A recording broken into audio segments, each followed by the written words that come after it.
Welcome back. So we talked about some basics of machine learning and optimization, basic concepts that we need to develop the more advanced topics in this course. Now today we're going to talk about one of the simplest optimization algorithms, and that's gradient descent. And we're going to try to analyze how gradient descent performs on convex problems, okay? So although we don't deal with convexity in this course too much, there are still some lessons that we can learn and leverage when we talk about training algorithms that build upon optimization methods such as gradient descent later on in this course and apply them to non-convex problems. Now, what's gradient descent? And in fact, we talked about this a little bit in the basics of optimization lecture notes. So let's consider an optimization problem where we aim to minimize some cost function, f. Okay? And for us, this is basically the loss over the data, or the average loss over the data. Okay? We talked about a simple method based on fixed point calculation, and that was gradient descent. Okay? So the method was an iterative algorithm, and that means that you need to start somewhere and then apply a specific update rule iteratively to gradually refine your solution. So what's the procedure? You initialize at some solution W1. You have some learning rate, eta, learning rate or step size eta, that we're going to talk about this, but at a high level, this controls how much progress you're making in each iteration. So given these two inputs, we're going to apply the following simple update for capital T number of iterations. What is our update? To find the next solution, we look at the current solution and we subtract from it eta, our learning rate, times g sub t. And g is called the update vector. And for gradient descent, the update vector is nothing but the direction of the gradient. Okay? Now, what this says is the following. That imagine I have some loss function like this, where the optimal solution is here. Let's call it W star, and I am starting at some W1, okay? What this is that you're going to gradually move towards the optimal solution. So in particular, after one update, after applying this update rule once, you're going to find W2, then you're going to find W3, you're going to find W4, and in this example, you're going to find the optimal solution at the fifth iteration. Okay. Now, these steps that I'm making determine how fast I'm going to converge to the optimal solution. Okay, and this depends on two things. It depends obviously on my update vector, the gradient, but also it depends on the step size that I'm using, or the learning rate that I'm using. For instance, if I increase my step size, I might be able to converge faster to the optimal solution. Okay, but if I reduce my step size, I may converge to the optimal solution a little bit slower.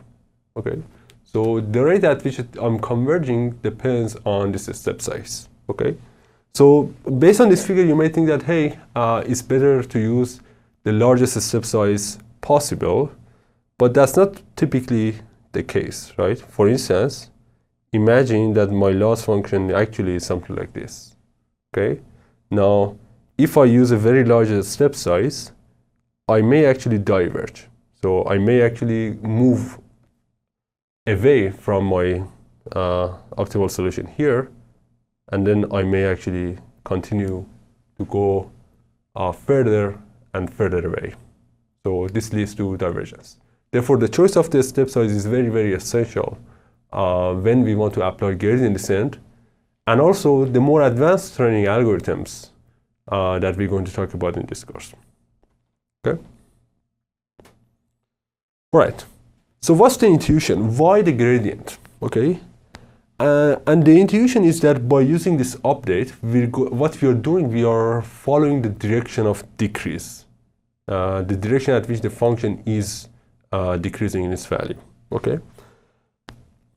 And you may have seen in your other courses that gradient gives us the direction of increase. Therefore, if my goal is to minimize the function, I should move in the opposite direction of the gradient. And to talk about this a little bit more formally, we can leverage the Taylor's theorem. Okay, so Taylor's theorem is basically in its basic form. It says that you can locally approximate the function with a linear line. Okay, so if I have, let's say, a function like this,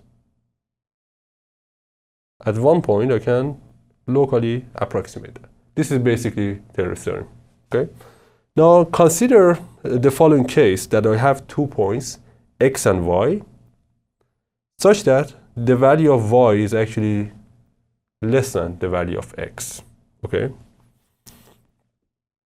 So let's say this shows the direction that the function this shows the function value. So this is basically f of x. This is f of y. Okay. And on this axis, I have x and y. So this vector is basically in the direction that my function value is decreasing. Okay. Now what we're going to show is that by using the Taylor's theorem, we can show that the gradient is actually negatively correlated with this direction. So this is basically y minus x, the direction at which the function value is increasing. Okay, so let's see this. So Taylor's theorem says that I can approximate f of y around x with a linear line. So it is approximately f of x plus the inner product between y minus x and the gradient at x. Okay. Now we can do some rearranging to get that the difference between fy and fx, which is by Taylor's theorem roughly this inner product, is less than or equal to 0. And the reason for that is that I assume the function value at y is lower than the function value at x. Okay. So what this says, therefore, is that the inner product between y minus x and the gradient is negative. So that means that the gradient must be in the direction of increasing the function locally. So if this is y minus x, the gradient is actually in the other direction. Okay, so given that we are leveraging this gradient descent method, so a local problem that locally tries to refine the solution, in order to minimize the function, we should locally move into the opposite direction of the gradient, because gradient gives us the direction of increasing the function. All right, so hopefully this gives you an intuition why gradient descent is a good thing to do. Okay, but keep in mind that this only gives you the direction of decrease locally. Okay, for instance, I can have a problem like this. Okay, where the true minimizer is here, but here I have another minimizer. Let's call it W bar. Now, if I were to start here using gradient descent, I'm going to identify the direction that reduces the function value locally to be actually in this direction. So by running gradient descent, I'm going to find this suboptimal solution. Okay, and that in many cases is unavoidable because we are relying on some local information. So it's sometimes too much to ask from gradient descent to optimize a highly nonlinear, non-convex function such as the one that I'm showing here globally, given that it's only a local method. All right. So one natural question is, how good is gradient descent, right? And we want this method to be good because this is the base method, or this underlies the more advanced training algorithms that we are leveraging today to optimize deep learning problems. And to assess how good gradient descent is, we're going to first check its performance on convex functions, okay? So recall, by convexity, we can basically get a bound on the suboptimality of a solution, okay? So this is what I call by suboptimality of solution WT, okay? So how can we do this? Again, one of the definitions of convexity that we saw last time says that basically a convex function lies above its linear tangent line, so something like this. So this was basically one of the definition of convexity that we introduced last time. By some rearranging, we can get this equation. Again, this says that the suboptimality of a solution WT is bounded by this inner product. So if I can find a good upper bound on this inner product, that will give me a good bound on the suboptimality of the solution WT as well. And that will be our strategy. Our strategy will be to upper bound this inner product and then leverage that to find a bound on the suboptimality of the solution that we learn or we find by leveraging gradient descent. Okay. To do that, we have the following proposition, okay? That says, for any sequence of update vectors, G1 through G capital T, and any vector W star, if we use this update rule to generate our solutions, our iterates, if you will, W1, W2, W3, etc., up to W capital T, we have the following expression, that the accumulation of these inner products is bounded by two terms. The first term depends on how far you are from W star at initialization. And the second term basically talks about how big those update vectors are that you are leveraging in order to update your solution, okay? There are two important remarks that I want to point out here. The first one is that the proposition says this expression holds for any update vectors, G1 through G capital T. So it doesn't have to be the gradients. It can be any update vectors you want, right? So in some sense, this proposition is providing a result that is much more general than gradient descent. The second remark is similar. The proposition applies to any vector W star. So it doesn't say that W star has to be an optimal solution. It can be any arbitrary solution, right? So it can even be, let's say, a local maximizer, okay? So this just says that by following this update rule, using update vectors G1 through G capital T, the accumulation of these inner product, right? So is bounded by these two terms. One that depends on how far you are from the W star. Again, whether that's an optimal solution or not, doesn't matter. And the second term says that how large the update vectors are. And obviously, it also depends on eta, okay? Because this is basically the learning rate that we are using. All right. So let's talk about the proof of the proposition because it's extremely simple. It just relies on expansion of a quadratic form. Okay. So in particular, what we do, we're going to consider the evolution of this error term, if you will. How far Wt is from W star, where we measure the distance, let's say using some norm, Euclidean distance, okay, a square. So to do that, to study this evolution, we're going to leverage the form of our update vector, okay? So what is the form of the update vector? Is this simple rule, okay? So let's see what's the error at time t plus 1 as a function of the error at time t. That's basically what I mean by considering the evolution of the error term. So this is Wt plus 1. Using our update rule here, I can, and the quadratic expansion, I can equivalently write it in this form, okay? Then what we do some rearranging. I'm going to bring the inner product on the left-hand side, and then the rest of the terms on the right-hand side. Then we're going to go sum over time. So the accumulation of this inner product is bounded by these two terms, okay?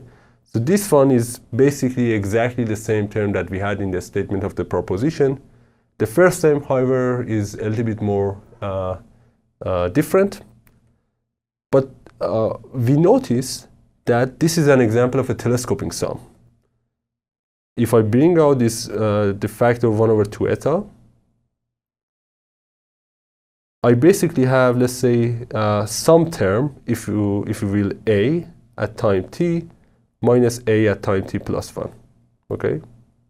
So this is basically, if you expand the sum, becomes a1 minus a2 plus a2 minus a3, etc.